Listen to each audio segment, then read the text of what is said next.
You're never going to believe who doesn't have worms. Well, congratulations. I know, right? Yeah, you must be very excited. It's a big moment for Toby. Oh. I also don't have worms, though, if that's what you're asking. Have you been dewormed, or were you worm-free to begin with? Well, look, I had a little... When I took him to the vet last week, they were like, hey, we need to get a poop specimen. We could just do it here if you want, but it's a little intrusive. And I was like, what do you mean intrusive? It's like, well, we got to go up there and, do a little scraping. Manual extraction, they call that. Yeah. And I was like, well, disimpaction. Like he said, but the vet was like, he seems to really like it here. So let's not do things that are going to make him not like coming to the vet. And I was like, I approve of that as somebody who's going to have this guy for a long time. And so instead, I was like, well, what do I do? They were like, well, just collect a sample and you put it in your fridge if it's at night and you bring it in the next day. I was like, I'm not putting the poop in my fridge. How long do I have to let it sit? And they were like, oh, it has to be fresh. You need it within like 45 minutes. It's like, no problem.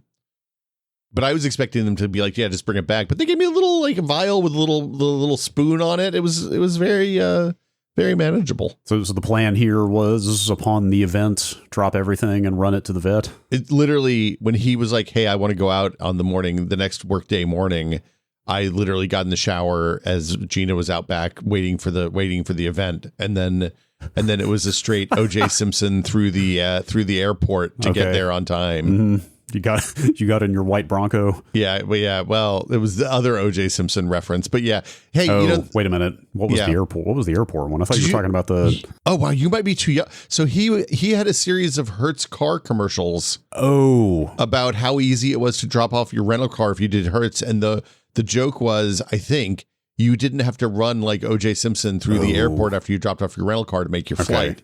Okay. I don't think I remember that one. So he was like doing hurdles and the whole thing, like dodging, like ducking and weaving and jumping over luggage and all sorts of shit in the airport. It was pretty fantastic. All right. I don't think I was aware of him before the trial, actually. So that came on during like game 4, game 5 of the finals in 1994. Oh, okay. Yeah. I'm not watching a lot of sports in the 90s, so that's probably why. It was funny. That was the year after my freshman year in college, and I was still super into the NBA at that point. And we were watching the game at a friend of mine's house, and we were so pissed they kept cutting in on it. Little did we know that guy was going to, basically birth reality TV and also be the topic of conversation for the next 3 years. Mm-hmm. Weird day. Mm-hmm. But anyway, yeah, the dog doesn't have worms, so that's great. Cool. We can get kisses safely now. That's cool. All right. Enjoy. He doesn't give me kisses, though. He doesn't like the beard. Okay. Well, give him time. I mean, it worked on Gina eventually, I guess. Look, the rest of the world has gotten used to the beard. It's true. The dog can get there, too.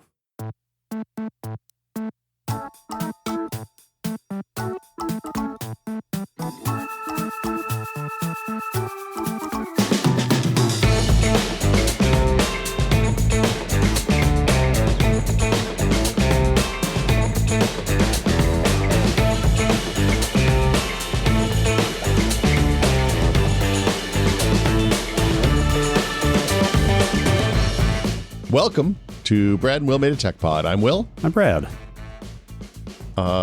It's Computex week, Brad. It is Computex. Well, was Computex week? Is it over? I guess by the time you hear this, it'll be done. You have not been to Computex, have you? No, I've never been to Taiwan. I've always wanted to go, and I think that they might have actually invited us last year, because about 3 months after it came in, I saw an email from a PR agency that I thought was maybe a skeezy phishing attempt, that I think was maybe just language challenges with the Computex PR agency, who was like, hey, we would love to pay you to come to Computex. And I was like, oh, this is clearly a scam.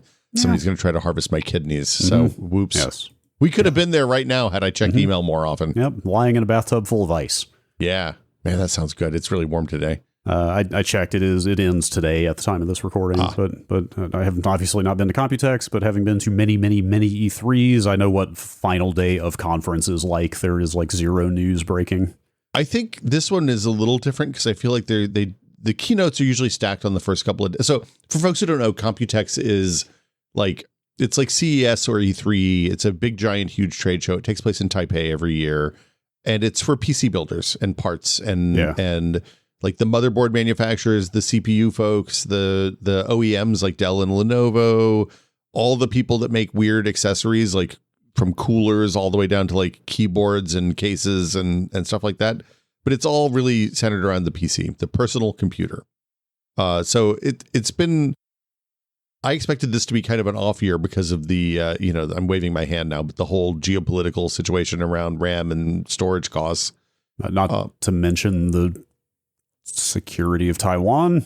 I mean, yeah, as the third front in the ongoing geopolitical crisis, yeah, it seems to make sense. But yeah, so we're going to run down a little bit of the more interesting things that came out as a result of Computex being this week. There was some interesting laptop stuff. There's some interesting handheld stuff. Mm-hmm. I'm terrified to find out what these handhelds are going to cost, because the Steam Deck went up to $1,000 basically the other day. It sure did. And there's some other news that is wild. So there's a lot of like trends to talk about, I feel like. And like, there's like, it's not all just new products. It's like, what wasn't there and wasn't mentioned is also newsworthy. And like, kind of, there's like some directionality to some of this news that I think is telling that we can get into. I think let's start with the AM5 stuff. Because AMD basically came out and said, hey, AM5 is going to last until at least 2029. I think they originally said it was going to be 2027. Yeah, it was 27. Then 28, and now 2029. Yeah, AM5 is AMD's current CPU socket. It was brand new when I built that 7950X3D. God, that's been 3 years now. Uh-huh. That does not feel like I have been on a computer for 3 years. Well, I mean, I've made some changes to that build in the interim. Yeah. Not on that AMD system anymore, but it doesn't feel like that long ago. At any rate, AM5 was the new socket for Zen 4, the 7000 series Ryzen's. And I remember them saying at that time, yeah, it was 2027. And I think they said at the time, or maybe this was speculation on everybody's part, that there would be like 3 generations of Ryzen's on it. Yeah. Zen 4, 5, and presumably 6 or whatever comes next. But they have, you're right, they have pushed out the socket lifespan for 2 years, but does that mean there's going to be an extra generation of CPU on AM5, or does that just mean the third generation of AM5 CPU is that much farther off? It's interesting you ask that, because we don't know. They didn't announce, like, this is the year that I think typically in a more normal time, they would have probably announced Zen 6. Right, so that's the big, what was not at Computex to me is Zen 6 and Nova Lake, which are the next generations respectively for AMD and Intel, were like nowhere to be seen. No mention of them, no slide decks, no nothing. Yeah. I think that's probably because of the situation. Yeah. One of the underlying, I didn't put this in as a news story, but one of the underlying conversations I've heard from people is that the motherboard vendors are all like reporting enormous sales declines this year. There was a Gartner thing the other day that said they expect the PC sales for consumers to be down like 30% at the holidays this year. Man. And so my guess is that AMD and Intel both know that launching a CPU into the current market is going to be like not do what they want it to do from a business sense, just because of the other stuff surrounding the market right now. Yeah, seems like a lot of companies making those kinds of calculations right now, like in the video game space where I spend most of my time. Like all the rumors about, like, say the PlayStation 6, for example, like those new consoles in a normal world would have been slated to come out next holiday, end of next year, which is barely 18 months away. But like all the reporting is like Sony is debating internally right now: is it better to delay the PlayStation 6 with all of the costs and disruption that would cause? Is it better to just go ahead and ship it knowing that it's not going to sell because it's probably going to be $1,000? It's hard to answer that question. Yeah. I mean, I wouldn't want to be in charge of predicting that stuff. So no new CPUs. The AM5 being extended, I think probably means that Zen 6 isn't going to come out this year. No. My guess is that AMD, with the position they have in the market right now, especially for the enthusiast and consumer spaces, probably just keep selling what they have until Nova Lake comes out, and then until they know what Nova Lake's going to be, and then they go from there. Yeah. Interestingly, AMD also re-released the 10th anniversary edition of the 5800X3D. Wait. Yeah. That thing's not actually 10 years old. I don't think so. No, not even close. It's like 8. That's, if that, maybe it's that old. 2017? Yeah, that seems right for 5800, right? Maybe not. It was Zen 4. No, Zen 3 came out, Zen 3 came out in 2020, because I remember when we were in the thick of like CBS giving us budget right. during the pandemic to buy computer parts is around when Zen 3 was launching, because I missed by like 2 weeks, like us losing the budget allocation, getting a Zen 3 system at that time. So you got to spend it or else it goes away. Yeah, it was Zen 3. I said Zen 4 a minute ago, but it was Zen 3. Arguably the first of the really, really good Ryzens, the 5800X3D for games. Yeah. It's the first one that they had stacked the 3D cache on. Right. So they have had to re-engineer this chip to put it back into production, apparently. Wow. What did they do? The bonding process they used when this thing was new, that's like TSMC's bonding process, like what they offer to stack silicon on a package. Yeah. Has since been retired. Like the whole production process for this thing is no longer possible because they've, that line doesn't exist anymore. Probably. Dismantled those production lines or whatever. So they had to re-engineer this chip to work with the newer bonding process that they use. Point being, like, they had to put like a lot of, according to AMD, they had to put a lot of actual work into bringing this thing back. That's wild because like they've done some AM4 re-releases in the last year or so, especially for like they did a South America 5700, I think, that last year that was like exclusive to Brazil and Latin America. And that seemed like hey, we found a bunch of these in a warehouse someplace, let's move them.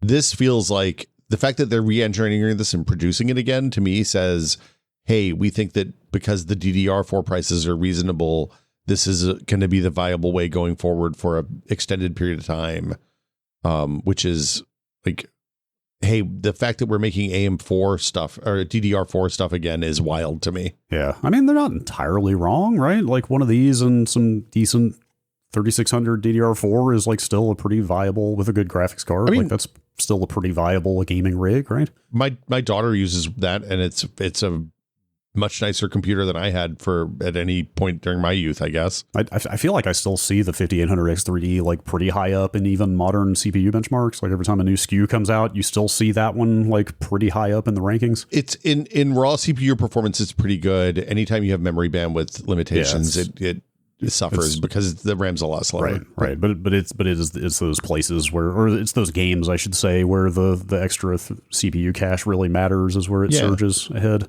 Especially if you're playing at 1440p or 1080p or 1440p, it's fabulous. Yeah. I should mention real quick. I mean, this is kind of getting into the weeds. I don't know if you remember when this thing first shipped, that they had the extra cache was on top of the die and the actual CPU was underneath, which made it a lot harder to cool that thing. Yeah, that's the problem with the first two generations of the X3D chips, really. Right. So they corrected that with the 9000, the 9800 X3 and company. But just to point out that in re-engineering this thing, they did not that doesn't mean that they have also made that. They didn't flip it. They have not made that improvement to this. It's still got that makes sense. Slightly harder to cool issue, but that's not a huge problem. I guess while we're talking about DDR4, there was a big article on Tom's Hardware about DDR4 motherboard manufacturers making DDR4 chipsets and motherboards again, which is also wild to me. Wait, like new ones or just putting old? Like, I think they're putting old models ones just back into production. Yeah, so it looks like it's putting. They said they confirmed it with a half dozen sources. Motherboard manufacturers and module houses are seeing an increase in demand for DDR4, and they're shifting production accordingly. On the motherboard side, 2 vendors confirmed that they're ramping production of DDR4 motherboards for the second half of this year and into 2027. Given the state of motherboard sales, declining as much as 37% by some vendors. This is an article by Paul Alcorn and Jake Roach over at Tom's. I mean, I'll grant that it is depressing to watch things going backwards. It's not something you normally see, but maybe it gives me a little bit of hope that the market is going to adapt. Okay, let me back up. In the context of the like legitimate fears you see a lot these days of people going like, oh, they're trying to kill personal computing. Like they're trying to move all of compute into the cloud and just charge you rent for it. Like, I guess this gives me some hope that the market will adapt and find ways to keep letting people buy their own computers. I think, I think it makes the decision matrix much more complicated. It's do you choose between 64 gigs of a 64 gig DDR4 machine or a 32 gig DDR5 machine, and it really like it, or I guess if you're sitting on an AM4 machine right now and you never bought a 5800 X3D, you're stoked because they were really expensive for a long time. I mean, I don't see Intel putting 14900Ks back in production. No. But although they shouldn't at this point, like the 270K plus is like but it's DDR5. Oh, right. Yes, you're right. Yeah. Of course. Yeah. Now the next question is, are they going to make a DDR4 version of Nova Lake? Sorry, 14900, you could do both. Let me back up. I guess the 14900. That's where my confusion came from. Is that I forgot you could do both. Yeah. Nobody did it. I totally forgot you could. But I mean, that requires a motherboard specifically made for that, right? Yeah, you have to get a DDR4 motherboard. There weren't a ton of them, as I recall. Yeah. Early on the 12900, the 12th gen and the 13th gen, you could still get a fair number, but by the time the 14th gen came around, I don't think Intel was selling a DDR4 chipset anymore. Yeah, I believe that. Yeah. Strange times. Strange times indeed. Should we talk about laptop stuff for a minute? Yeah, I think we really have to talk about the Nvidia RTX Spark. Feels like the kind of splashiest news from this thing. Yeah, I was surprised. I mean, I guess so. The RTX Spark is a kind of, it's not exactly NUC sized. It's more like an Apple Studio sized kind of small computer. It's an ARM-based CPU, and it's set up with a whole big GPU and a whole buttload of RAM to do AI workloads on, basically. Yeah, so that's what the DGX Spark was. Sorry, DGX Spark. You're talking about you're talking about the old one. So yeah. That's been out for what, a year and a half now, something like that. They announced it at CES last year, I think, or GTC last year. So isn't that the one? Doesn't it have like weird gold trim on it? It's golden. It looks expensive, basically, and is expensive, and like was basically just for it. Yeah, okay. I'm looking at shots of it now. It's got like a weird gold.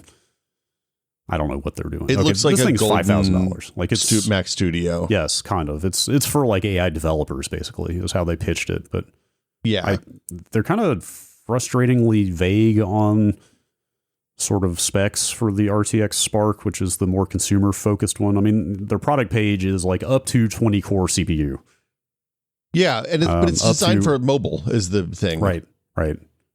So that's the thing. Like, okay, my first question when all this started coming about was like, what are NVIDIA's ambitions here? But then I think that becomes a rhetorical question pretty quickly when you look at what they're saying, which is, hang on, let me pull up the press release.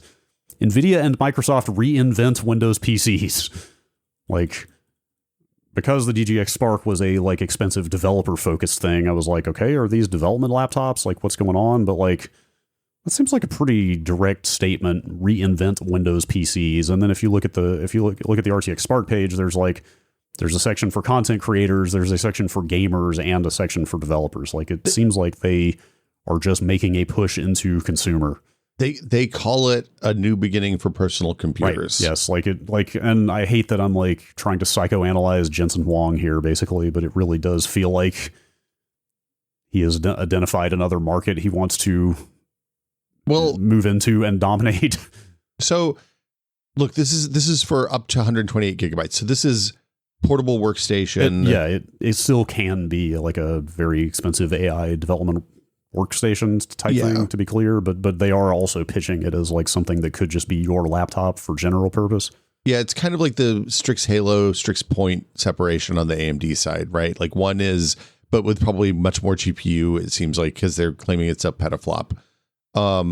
The thing to me that stood out here is that maybe this is an ARM chip I'm actually interested in for once. Right. So that's the follow-up question. Well, there's a couple of questions that spawn from like, hey, what are their strategic goals with this thing? And one of them is, does this mean Windows on ARM is actually going to start to matter? Because it doesn't seem like Qualcomm was able to make that go. So the Qualcomm Windows on ARM, from my understanding from talking to folks at PC World, the Windows on ARM for Qualcomm has had pretty good adoption in corporate. Oh, okay, sure. I can see that. Because it makes sense. The battery life's really good. The price is right on them. And most everything is web-based in that space anyway, so you don't have to worry about natively compiled stuff not working. And also, after the initial bumps, everything but games kind of worked out, got okay. Like, they've solved all their problems with VPNs and stuff that they had during the launch 2 years ago pretty quickly. The interesting thing about this is like the DGX Spark is pitched as a Linux machine, right? Because that's where people were doing the inference, and that's so the idea is you set up Linux, you run like LM Studio or something like that, you run your models on it, then you connect to those using an API, just like you would to Anthropic or OpenAI or something like that to models on the cloud. This they're pitching as Windows first agents, which is a new thought. The DGX Spark you can run Windows on, but that felt like a thing you'd be wasting the money you spent on if you put Windows on that thing. So yeah, I don't know. I'm curious. I'm curious to see what people think of this thing when it's out. They announced there's a couple people that announced both kind of NUC style, Mac Studio style small boxes that sit on your desk. There's a bunch of laptops also on Nvidia's like just kind of general RTX Spark landing page, but there's no specs on anything. It's like there's an Asus ProArt, a Dell XPS, HP OmniBook, like kind of all the usual suspects, Lenovo Yoga, but there's a Microsoft Surface Laptop Ultra, which I think is the only one that anybody actually said numbers about. Oh, that's interesting. I assume this is high-speed RAM soldered onto the boards just because of the use cases and like in the same way that the Strix Halo machines all have soldered on RAM. Yeah, I don't think we know a ton yet. There's this Tom's Hardware story from yesterday, though, has got quotes. Basically, partners generally decline to answer questions about power and thermal budgets and such. Weird. But Microsoft's reps freely shared that the Surface Laptop Ultra is designed around a TDP of 110 watts. Yeah, that's not that high for a workstation. For a laptop, though? For a laptop workstation, really? Yeah. Okay. Yeah, I want to say like the Framework 16 ships with a 160 watt power supply. Okay, sure. I mean, I have a MacBook Pro. I guess I can put that in context. Like my MacBook Pro power adapter is 96 watts, so I guess that's like pretty standard for this kind of beefy ARM workstation laptop. Yeah, I'm looking at the let's see, the Framework 16, which is specs out at the high end with a Ryzen AI 9 HX 370, which is 12 cores, 24 threads with a decent GPU is, where is it? Where's the power? Mechanical display interfaces. This is just there's so much stuff on. Oh, here we go. Get up to 240 watts with that. Oh, okay. So yeah, that's what you have to have if you're using the graphics expansion module. Is up to at least 180, it says. So yeah, that's not out of the realm. Do you think the Nvidia name sells more laptops here in a way that Qualcomm didn't? I mean, I don't know.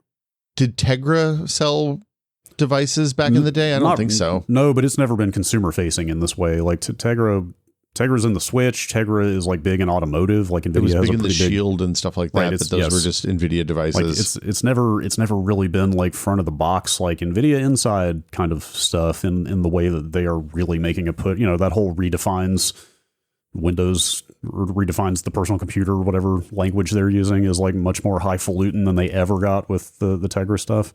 Honestly, what this feels like to me is that they built this with Microsoft around hey, we're going to make Windows 12 an agentic AI OS. Oh boy. And then Microsoft was like, hey, people hate this. We got to do something else. And now they have this thing that they built for it. Okay. All right. That's somewhat more positive. I am once again typing the words Windows 12 into Google. Oh no, you're going to get a bunch of weird spam now. PC World from 4 days ago, Windows 12 will not be at build. There you go. Build is happening next week, I think, here. So I guess we're not. Maybe this week. I don't know what Windows 12 is or going to be. It's an agentic AI, Brad. It's going to look. Hey, tell me a task you do on your computer. I'm going to tell you how Windows 12 can make it better. Oh, great. Good. Oh, didn't you were saying before this, I mean, I don't know that we have a citation for this, but you were saying there's like a super early insider build of Windows that has a like global uninstall AI crap button in it. Yeah, so if you're on the insider experimental branch, which I don't advise anybody normal to do because it's a pain in the butt, there is in build 26300.8553 has some updates buried about AI component settings in the system AI components subset, which looks like it lets you just uninstall the models wholesale. Which is cool. That sounds promising. Yeah, maybe they get the message. Oh, Okay, yes, I am verifying here. 26300. I know way more about Windows build numbers than I should after the last couple weeks trying to fix my stupid Windows, but 26300 should be this October's big annual update, 26H2. Oh, okay. So that sounds like if they do decide to commit to rolling that out, that won't be until later in this year, but that sounds positive. I would hit that button. It wasn't mentioned in patch notes, so that sometimes means that things are in flux and may or may not actually ship. But anyway, would you just blindly click that button, like not even knowing what it does, like no not even hesitation. knowing what you're losing? When they put that button in Firefox, I couldn't click it fast enough. Sure. Yeah. Yep. It's the first thing I do on new computer installs is I get Firefox open, I hit the leave me alone, don't ever show me AI stuff, and call it a day. Sure. Okay, my last question about this Nvidia stuff, like what is the scope of their ambitions here? Or more to the point, like they're making laptops and mini PCs, which has got to be the absolute large majority of the market at this point. But do you think this scales to like a big desktop? Do you think they have ambitions? Do you think they have ambitions to like take on x86 in the big desktop space as well? Like, do you think they're just trying to supplant x86 entirely? They tried to buy ARM a few years ago. I think they look at Apple owning the entire stack and are kind of jealous, but also don't want to make an OS. Sure. Or a CPU for that matter. I feel like it is notable here. Like they're not designing the CPU in-house. It is MediaTek doing that part. Is it Media? I couldn't find that anywhere. I just assumed. My guess is they're looking at the AI gravy train where they're selling the idea of future GPUs now to people for money, for actual money. And I think that this is this is a way, if this whole thing falls apart, to keep our share of that, to keep some share of overall PC market in a way that they have on the data center market over the last 5 years. Sure. I could believe that. Yeah. I don't know, man. I feel the whole thing feels weird. It's all weird. I've been wondering for kind of several years now if we're ever going to see like big ARM desktops, like if that's going to become a thing. Like you see a little more ARM stuff coming out of like Shenzhen, like some of the kind of no-name, like these little no-name integrated motherboards you see coming out that have like some insane number of SATA ports on them. They're like clearly made as little server type boards. Like you start seeing some bigger system boards with ARM chips rather than x86, but it's never gotten that big. I don't know if that's actually credible or not. There's a bunch of interesting, I have some questions. Like, does this support the multi SRIOV, the multi-target graphics? So you could run like could I run 4 virtual machines on one of these machines and output that video to 4 different outputs and, stuff like that? Yeah, so I'm definitely getting out over my skis here because I haven't spent that much time reading about this. But one of the complaints I see about ARM in computer space, not the embedded space, but the just, is the lack of standardization around like boot chain and like platform security, and like in the way that x86 has UEFI, and for whatever problems that has, like that stuff's pretty well standardized. Like the ARM ecosystem for system boards and stuff just does not have the level of expected standards to plug into. Well, yeah, because they're all bespoke pairs basically. Right. So yeah, I don't know. I think that these are going to be, I don't want to say novelty devices because that's not exactly right, but these are going to be specialty computers for the foreseeable future. Yeah, that's possible. I'm really also curious to see how the market acts towards these when they come out. Do we have a release date? I don't think Microsoft gave a date. Oh, actually, sorry. There's just like a big fat notify me button on the Nvidia page for when they come out. I think my assumption would be that if they're showing it at Computex, it's going to come out this year sometime. The one thing, so while we're talking about laptops, I guess we should talk about the Dell XPS 13. This is they're bringing XPS back, which is nice. Everybody likes XPS. I had one of those for a little bit. It's a nice little laptop. Oh, what is their current brand? They just called it Dell 13s. Oh, wild. I thought XPS was the thing. Okay. No, well, XPS started out as before they bought Alienware, XPS was their gamer brand. Oh. So like when the first XPS laptop I had was one of those giant mid 2000s, like 17-inch gaming slab laptops. Huh. Okay. Yeah. I always thought XPS was their like ThinkPad sort of business notebook equivalent, but I guess not. Look, XPS can be anything you need it to be, Brad. That's the lesson. It's the magic of marketing. But yeah, so it's an OLED. This looks like it's too soon for it to be the response to the MacBook Neo, but it seems like the cancerization, the crabification, carcinization. Thank you. Carcinization of laptop design at the low end. So it's like they made a device that has premium options for mid-range priced laptops. So $600. You can get it with Wildcat Lake. Presumably the $600 one is the Wildcat Lake one with 8 gigs of RAM. They also are going to offer Panther Lake SKUs, which are the more capable, more cores, bigger GPU, etc. But yeah, it's and it's an OLED screen in an aluminum body, a nice shell. Yeah, that's for $600-700 depending on if you're a student or not. I'm kind of surprised to see an OLED in there, but maybe they're just getting cheap. At that size, they're not too expensive. Sure, is my understanding. Yeah. And you save power. You get more power. Like it's a choice you make so you can get more battery life because you don't have the backlight to deal with. Yeah. Like on the carcinization front, like it just kind of makes sense. I mean, it's cool just to see everything in the space is getting. I'm trying to think what are all the attributes? Like faster, thinner, cooler, cheap, lighter, cheaper. Yeah, but that's just kind of where the compute has gone. That laptops can just be all of these things at once now, which is cool. I do really like, because for a long time in the sub $1,000 range, and especially in the $500 to $600 range, you saw a lot of like plastic frame laptops that just don't hold up particularly well to like real use. So it's nice that somebody's actually making something that seems kind of built to last in that price point. Because these are both, like this and the Neo are both aluminum frames. They'll absorb more abuse than your normal plastic frame HP will. Yeah. That's kind of all I have there. Okay. I cool. just thought it was kind of neat. Yeah. Just real quick, since this is our Wildcat Lake sighting, I of course was looking frantically at news coming out of here. Seems like there are all kinds of little Wildcat Lake boxes at this thing. Nothing that would quite fit in the role of a router for me personally, but like it's all over the place. Although it sounds like that chip is not cheap.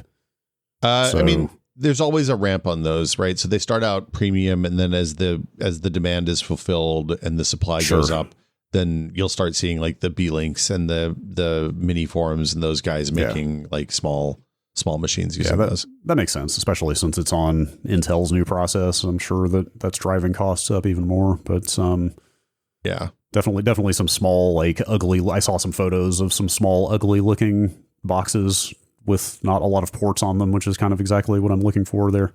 Yep. Can I just manifest really fast? Yeah, hit me. I don't normally do this, but I'm just going to put this out in the universe. Dear Abit. And see if it will happen. Is this like the Oprah thing?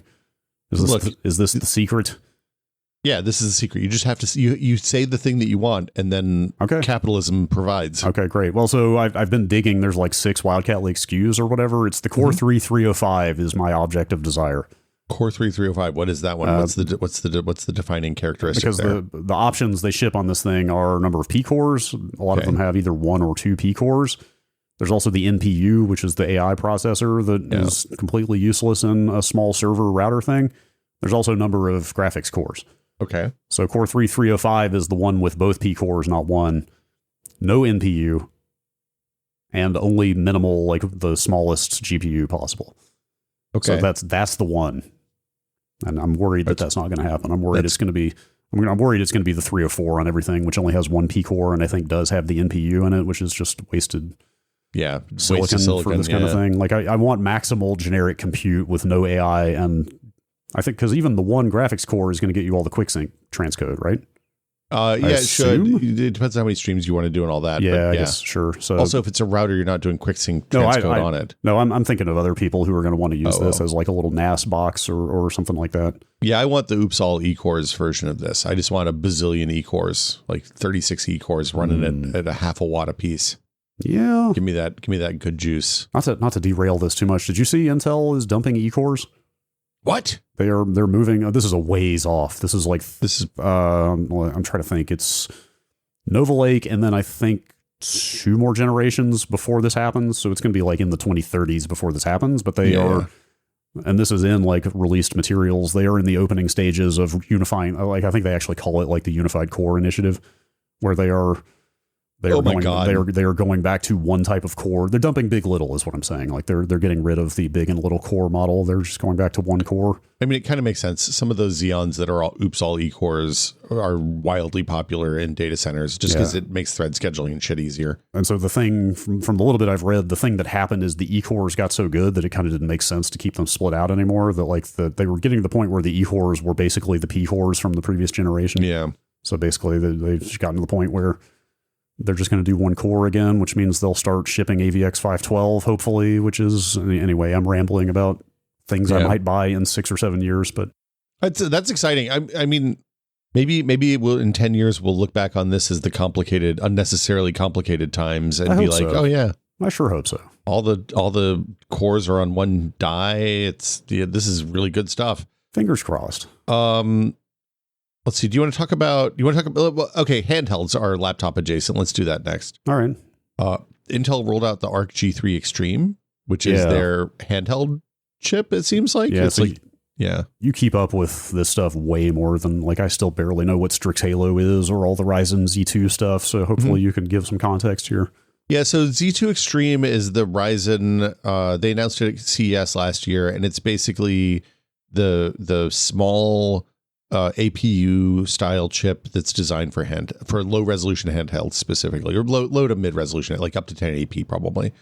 So it's RDNA 3.5 cores, I think, and basically the naming on the Ryzen Z2 line is as complicated and nightmarish as anything you've seen. That's a big part of why I don't know anything about it, is because there's like the names are not necessarily descriptive of the capabilities, because they include like different generations within seemingly similar products, right? Yeah, so they change Zen versions and which version of the GPU from one to the other, and it's confusing and unnecessary, and like it's bad naming. The TLDR is that the Z2 Extreme is what's in the high end, like $1,500 handhelds these days. Okay. And the Z2 regular is basically the same as the Z1 Extreme, which was in like the original ROG Strix, the ROG Ally, not the Ally X, and not the Strix, not the Xbox one, the Xbox branded one. And all of this is newer than what's in the Steam Deck by a fair amount, right? Yeah, the Steam Deck is RDNA 2. It's old. The Steam Deck is old. But like, again, it's one of those things where the Steam Deck performance target is we want to run current gen console games at 800p, 1280 by 800. And turns out you can do that on pretty old desktop hardware APUs at this point. So this is the Arc G3 Extreme. It's based on Panther Lake. It's Tom Peterson over at Intel, who's the Intel fellow who does graphic stuff for them, described it as a GPU with a CPU attached.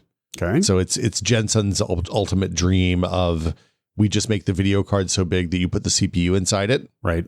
So the top line on this Arc G3 Extreme is that it's basically outperforms the current top end Ryzen at the same TDP, or you can get the equivalent performance at a much lower TDP, which means you get better battery life and all that stuff. That's good.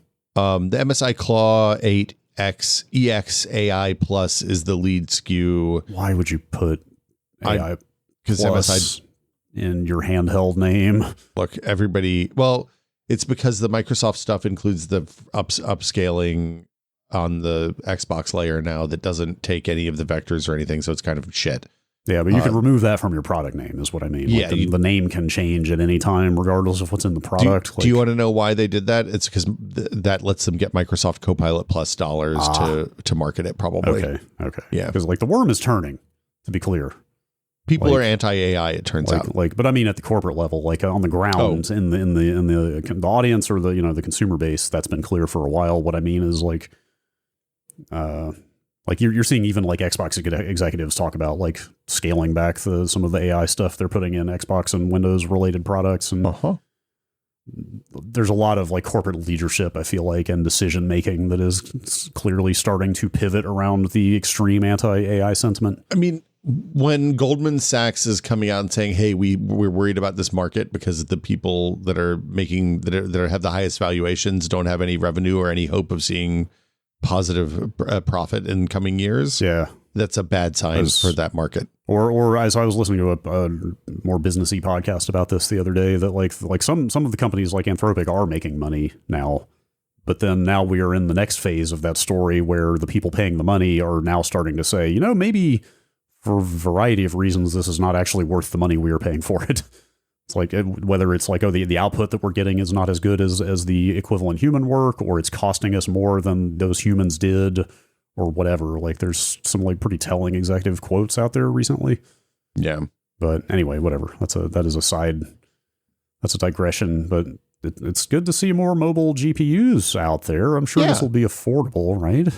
But what is affordable, Brad? What does affordable really mean?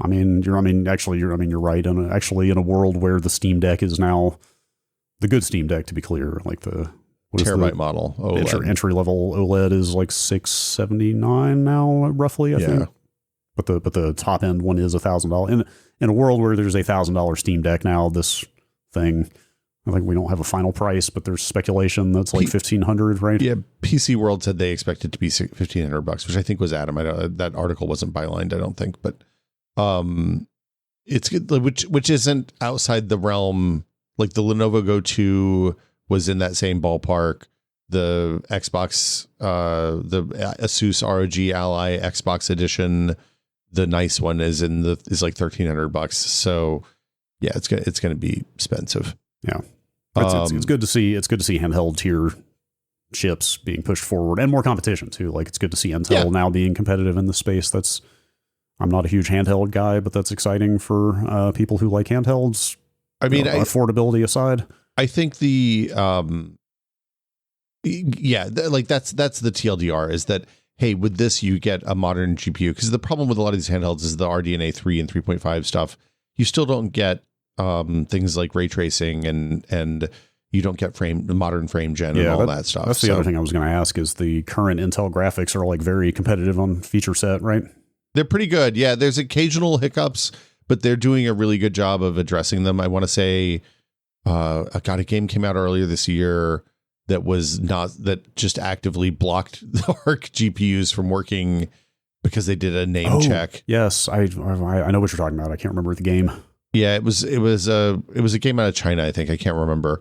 But then Intel reached out to them and they got it fixed within like before the first patch. It was working again. So, and I set up an ARC B580 GPU or 570 GPU and played games for hours and hours and didn't find any, like, it was a totally fine experience for the for a video card that cost $300. So. Yeah, that's good. Yeah, that's cool.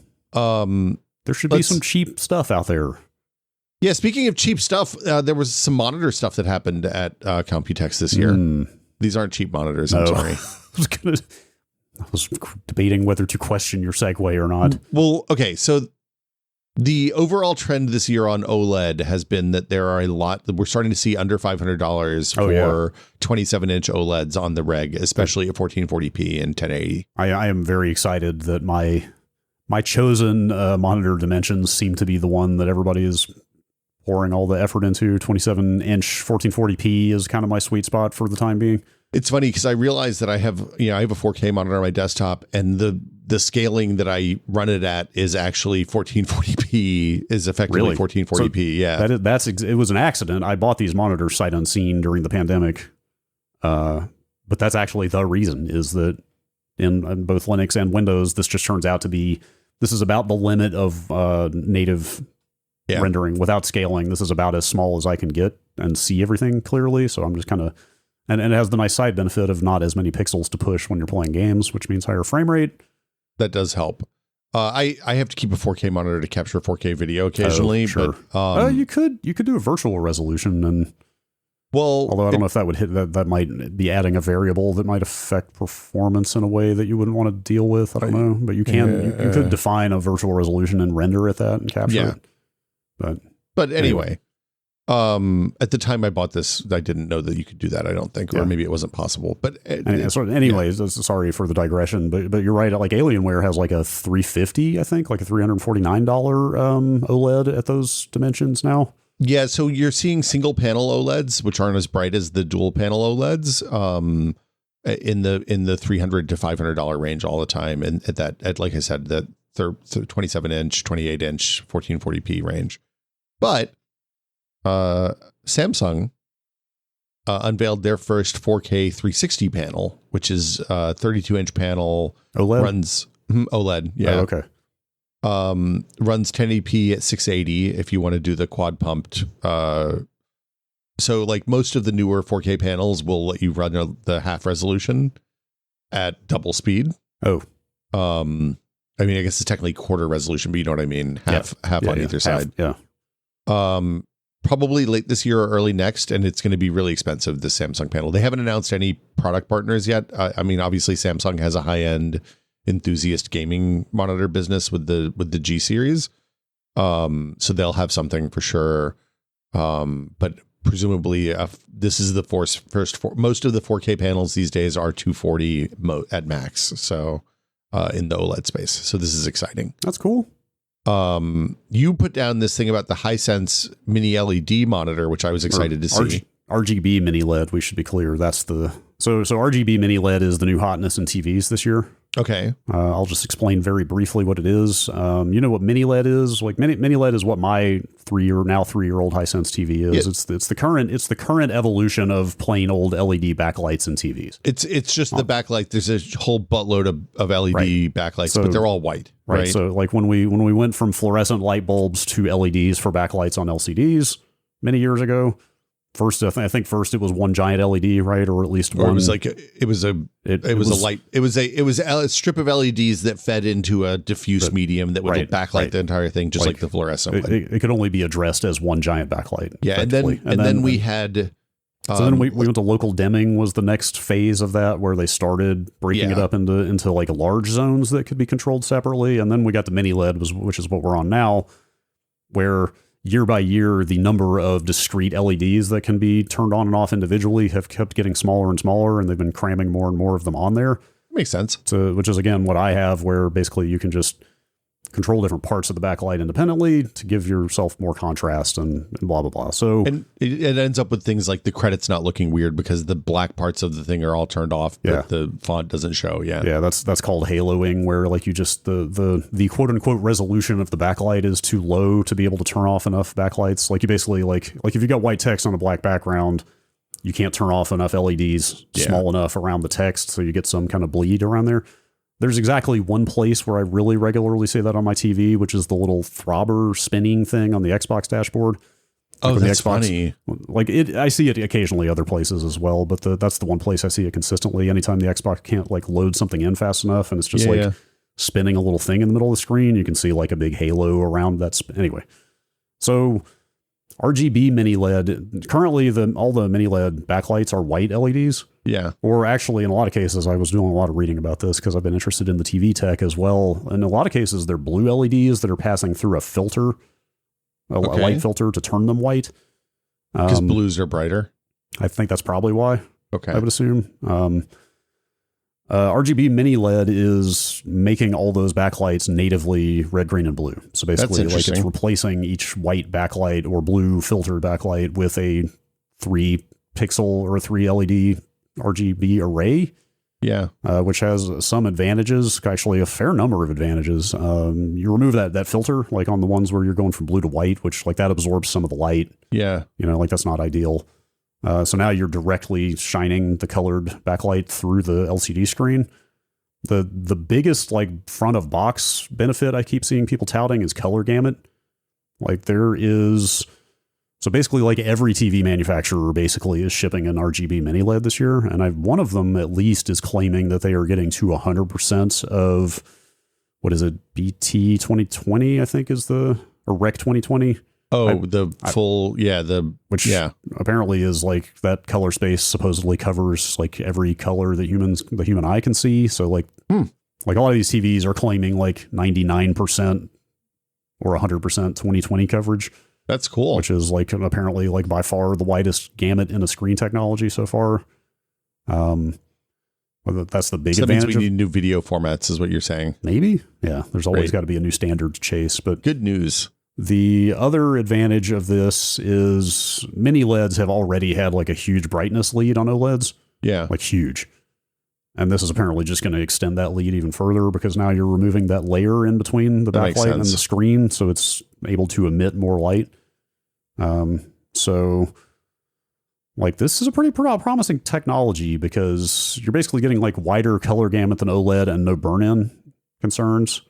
Yeah, and you avoid the micro LED issues, which are that the TVs didn't look actually very good when they started making them. Yeah, I don't know what's up with micro LED. It feels like that.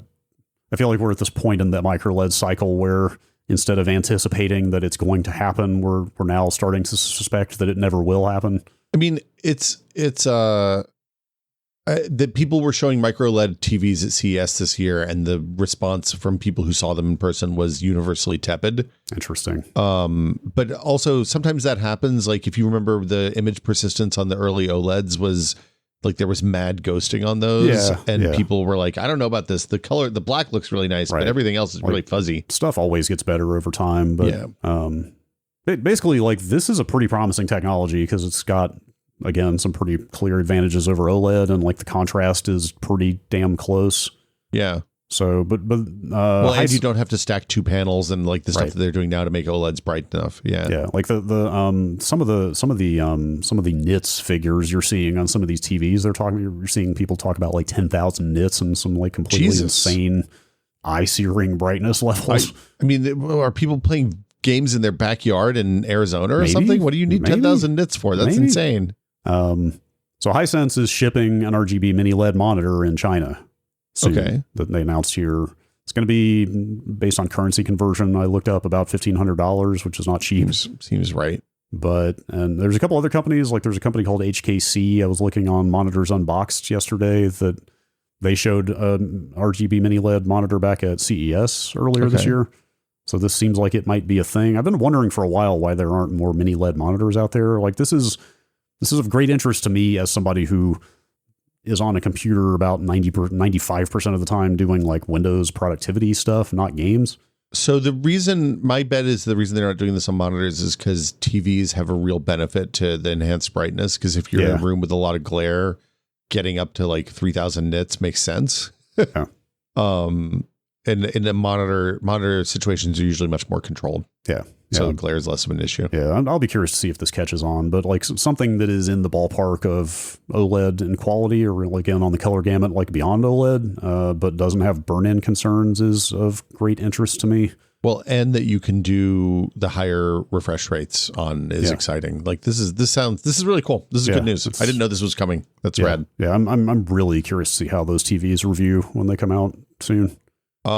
We have one last section. I'm going to call it the brown section. Oh boy.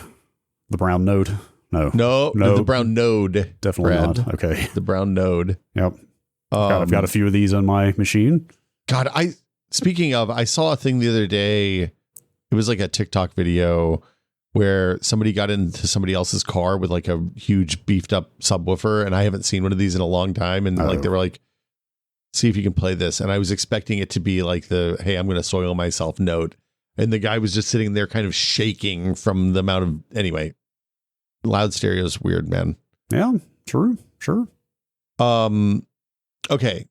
So Noctua, makers of Things Brown. Yes. Announced a couple of new products recently. Mm-hmm. The first one is that they're kind of dipping their toes into liquid cooling. Yeah, there was like some hubbub around this. They kind of pre-announced it before the show. Like it was part of the pre-Computex news dump, right? But the details on the actual product were just revealed this week. But so there is an AI. Okay, before the show, everybody was like, "Oh, Noctua was getting into liquid cooling. They're shipping an AIO finally." AIO is hard to say. AIO.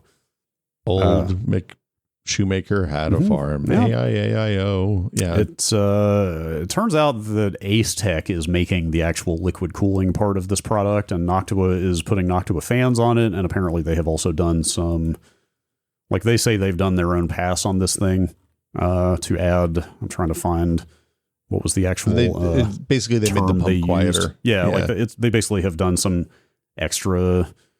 An integrated mass damper is what this says. A triple layer cover with an integrated mass damper designed to reduce pump vibration and noise. It's basically like Noctua's like insane over-engineered quest for ultimate quiet, basically. But the point is, like, this is apparently a common Acetech AIO platform that's not unique to this product. And probably is available maybe cheaper elsewhere without the Noctua premium. I don't know. So yeah, I was going to say Acetech makes liquid AIO designs and then sells them to other companies to rebadge and to tart up with LEDs and screens and stuff. I want to say like almost everybody that you're buying, almost every cooler you're buying is a rebadged Acetech cooler at this point. Really? Somebody I should have asked. I think it was Mike B or somebody on our Discord mentioned that Acetech is the holder of a lot of patents. Yep. And I went and looked. I found a list where they on their site they list like dozens, if not hundreds, of patent numbers. Well, that's not. I mean, that doesn't mean anything. But maybe not, but like the implications seem to be that maybe they are so widespread because other people can't make what they're making. It's entirely possible that this is like a Cherry MX situation where they have the market for as long as the patent lasts. Right. When I look at their DIY partners list on the Acetech page, it's EVGA, Fractal, Leon Lee, MSI, NZXT, Fantex, Razer, Asus, something Nitro. I don't know what that one is. Sapphire Toxic. Oh, Sapphire Nitro, Sapphire Toxic, Team Group, Thermal Right, Trix, like XPG. They're all of the big DI except for Arctic are on this list. Wow. And it may just be that Arctic is too small to be on the list. Huh. Yeah. So, all right. Well, Acetech dominance, I guess. Yeah. Acetech owns a huge chunk of the market. So like making their pumps quieter is a good thing. Their pumps are, I mean, realistically, I usually run my pumps at about 40 to 60% of full speed just for noise reasons. But if they've done stuff if they've worked with Acetech to do stuff to make the pumps quieter, that's dope. That's a good yeah, call. that's not a bad thing. Although this thing is not cheap. No. They only announced prices in euros, but the 360 millimeter model based on conversion is about $290. The 420 is about $326. So like we talked about, was it 2 weeks ago we did that? Yeah. Liquid cooling episode, like the Arctics. I mean, the Arctic, I only know Arctic because that's what I've been looking at, but those are like $75 to $85 to like still under 100 for even the big one in this category. So these are not cheap.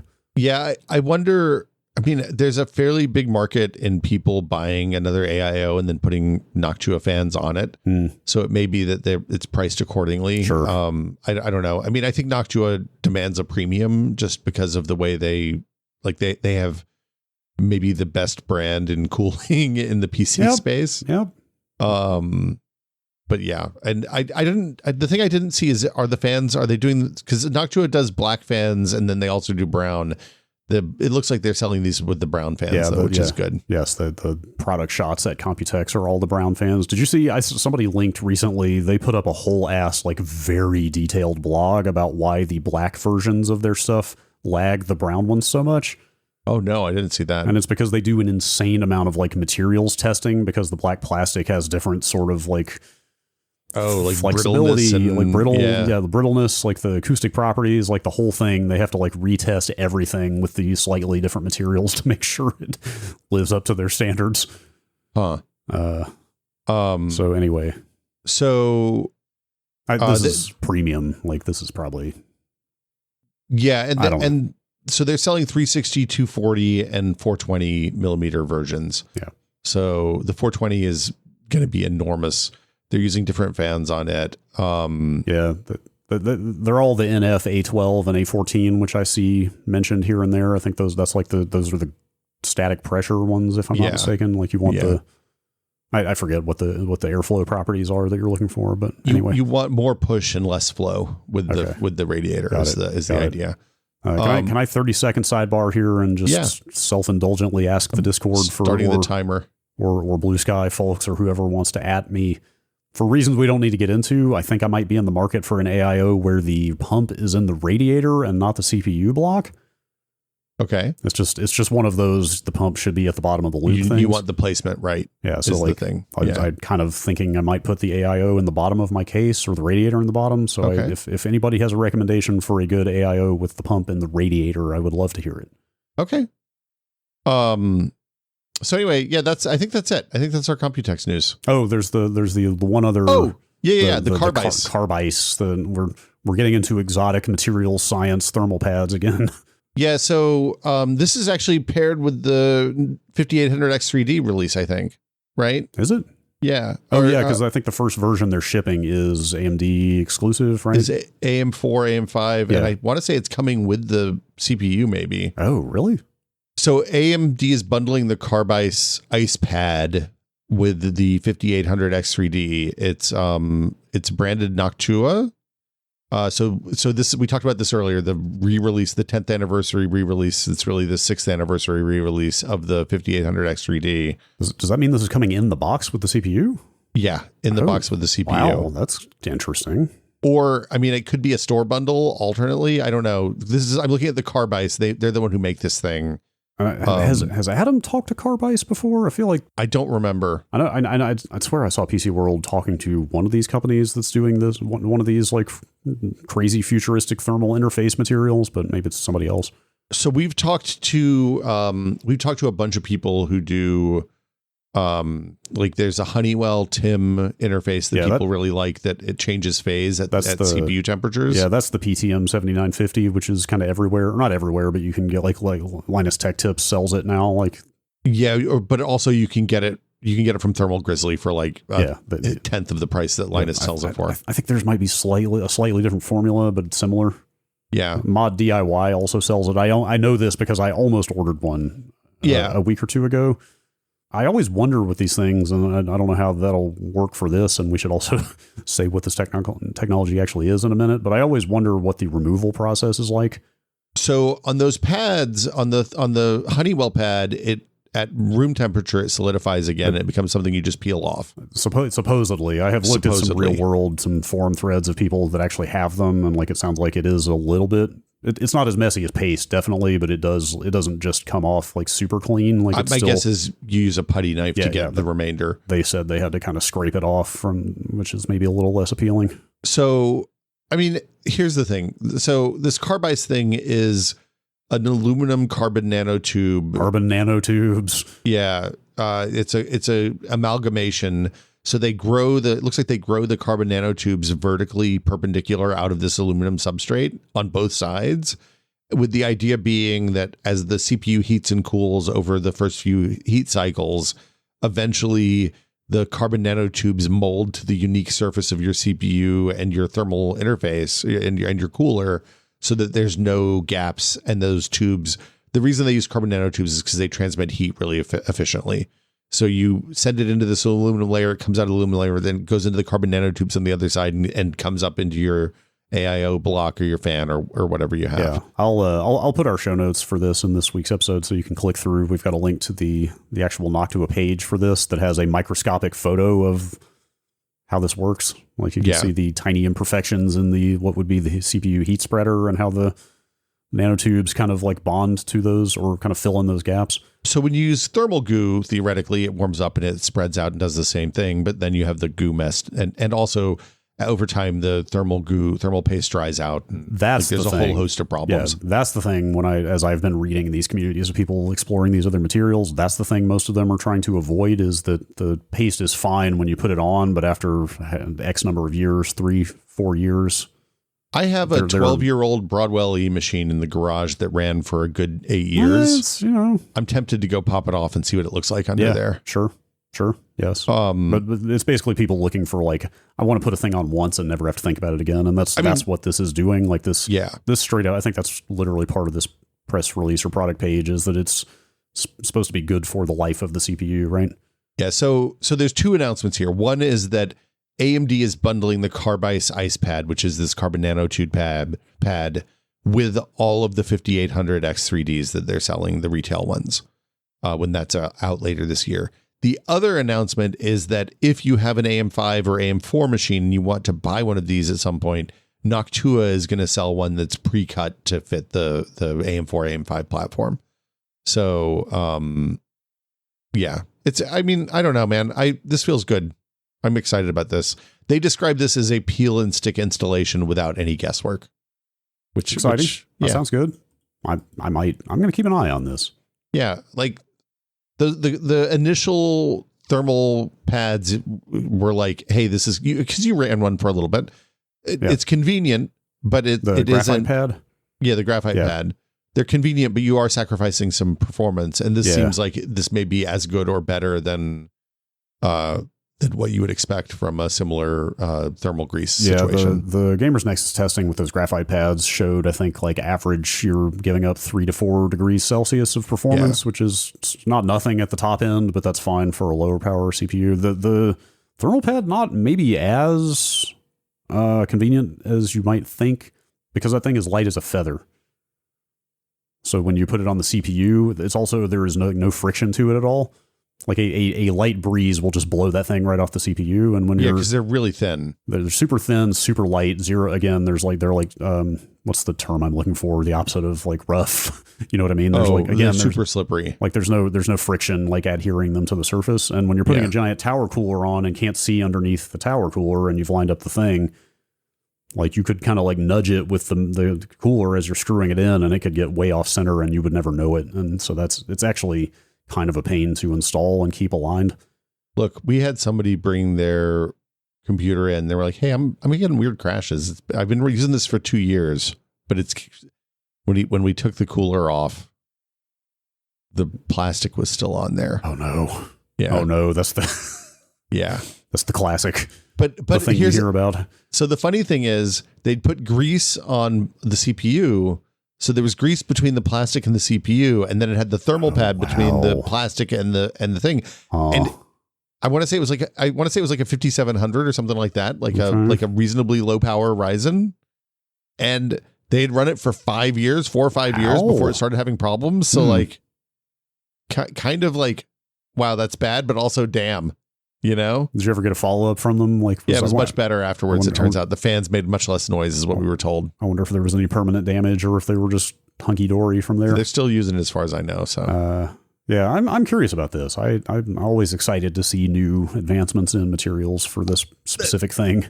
So the thing I'll say is one of the things that you can get in trouble with thermal grease is if you use a lot of the enthusiast greases, thermal pastes are designed for people who change stuff out fairly regularly. Yeah. So like in the Maximum PC lab, we used to use this Arctic, it was Arctic Silver, but it was like a white paste that was designed for frequent application and reapplication. So it was easy to take off. It was a really good, it had good thermal properties, but it was not designed for long-term use. So if you'd used it for 3 years, it would dry out and get crusty and be horrible.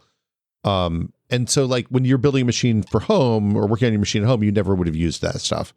A lot of the enthusiast pastes are designed for fairly regular reapplication, especially when you get into like the extreme computing side. And I think Thermal Grizzly is actually pretty good about this because they explicitly say, hey, these are the ones you should use when you're reapplying regularly. These are the ones. They sell a thing called Duranaut that's good for like five plus years. It's a real pain in the butt to put on, but it's less liquidy. So, you spread it out manually and then theoretically it should last a lot longer. I think that these TIMs that are like the Honeywell stuff, like this nanotube thing, provides a probably better experience for most people especially if you're worried about applying grease. So anyway, that's cool. Yeah. It seemed like, I'm going to say, well, I guess we didn't talk about the rise of the 8 gigabyte laptops very much, but yeah, well, that's probably something we're going to be talking about for some time to come. Yeah. The bad news is that a lot of low and mid range laptops are going to be 8 gigs, even on Windows now, which seems like that was the one real bummer news. Everything else was kind of like, I don't hate that DDR4 motherboards are being manufactured again. I hate why they're having to do that. Yeah. But like giving people more support for the hardware that they bought that's still fine is great. Like when I sit down in front of my daughter's AM4 machine, it doesn't feel like an old computer. Yeah. Yeah. Computers just generally got pretty fast for everything except like super high end gaming, Yeah. Like 5, 6, 7 year old PC still perfectly viable. The other thing, again, like you said, it sucks that this is happening. But seeing adaptations on the software side has been interesting. Like I'm sure you saw that that Linux kernel work that Valve has been doing to make games run much better with 8 gigabytes of VRAM is unequivocally a good thing. like Microsoft's got this whole initiative to make Windows more efficient, supposedly over the next year, and reduce memory footprint that they've talked about. Like Apple, say what you want about Apple's like aggressive swapping strategy on MacBooks, like eating up SSDs over time. How pressing of a problem that actually is open to debate. But like, you know, again, they've made interesting adaptations there to, you know, like there are ways to make things more efficient and make the memory pressure less of an issue, which is at least good to see.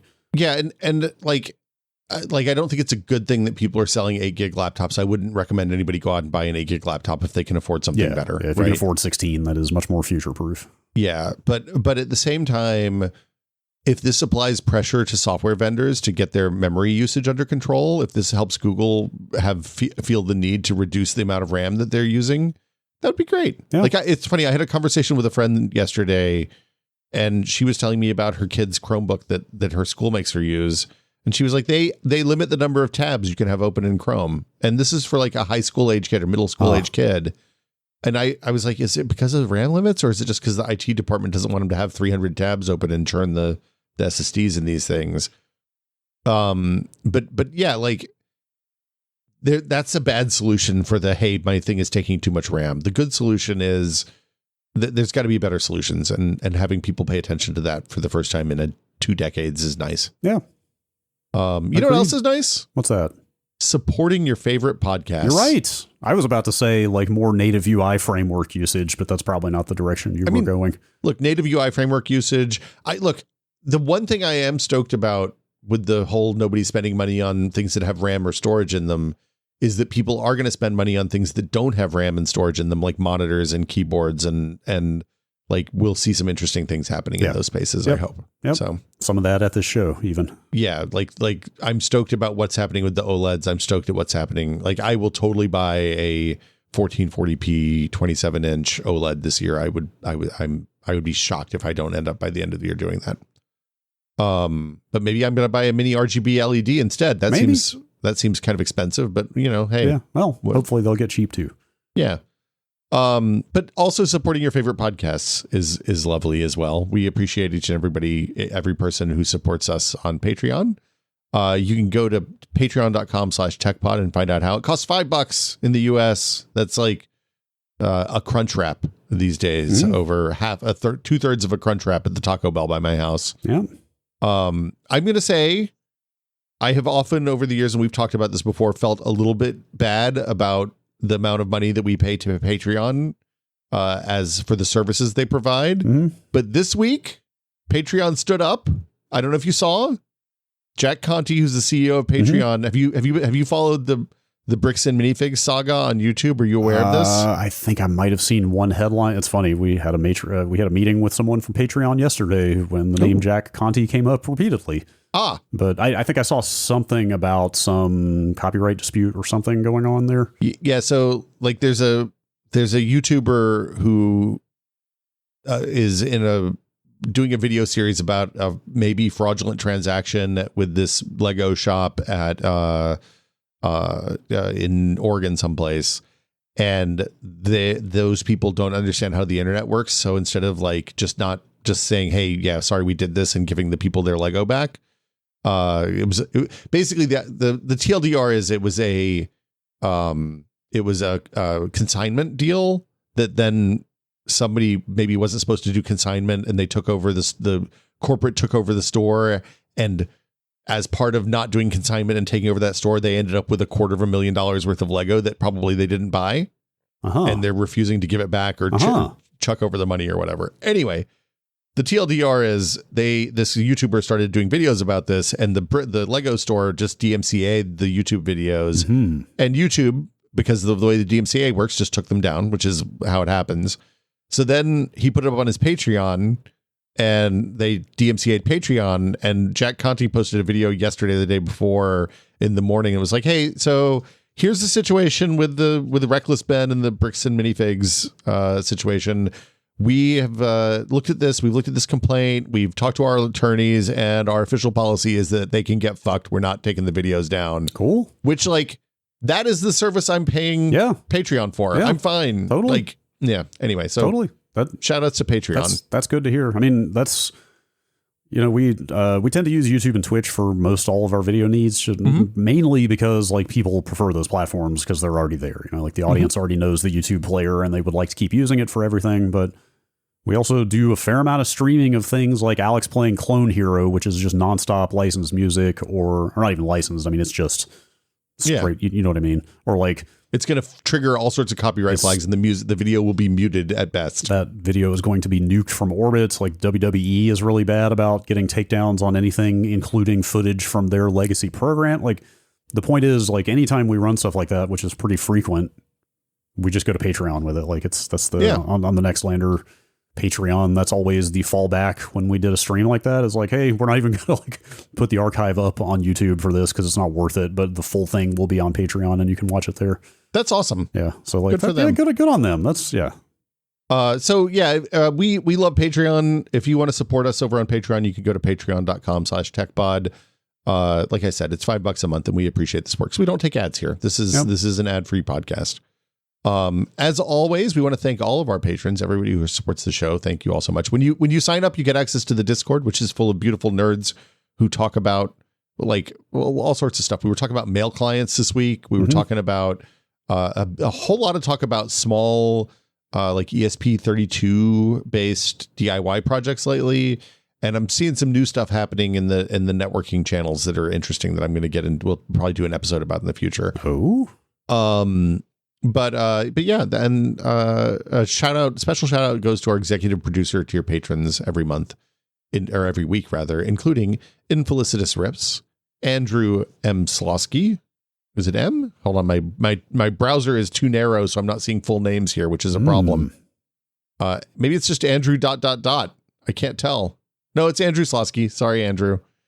Jordan Lippett, Octothorpe Bunny for Work, David Allen, James Kamek, and Pantheon, makers of the HS3 high-speed 3D printer. I've said that probably 800 times, and you'd think I would have it locked in by now. But I was about to finish it for you because I've heard it about 800 times. I know.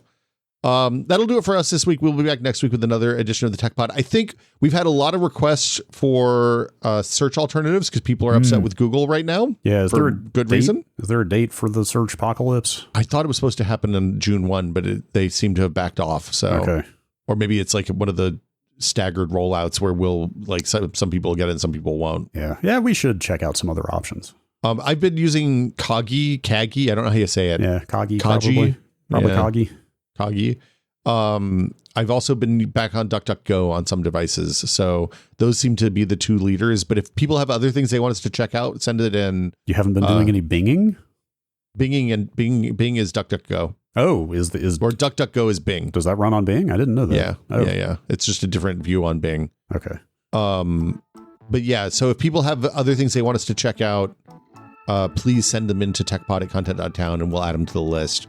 I think from what I've seen so far, those two are going to be recommended in some way, shape, or form. I don't know how I feel about paying for search, but I also I've started paying for email and a bunch of other things over the last couple of years. So maybe I should just suck it up and stop being the product. That does seem like maybe the fastest route to de-shitifying your internet experience. Yeah. But anyway, we'll be back next week with more Tech Pod. I don't know if that episode will be next week or the week. I want to try to do it sometime between now and the next Q&A episode, though. So send those asks in, and we'll spend some time with them over the coming weeks. And on that note, we will see you next time. As always, please consider the environment before printing this podcast.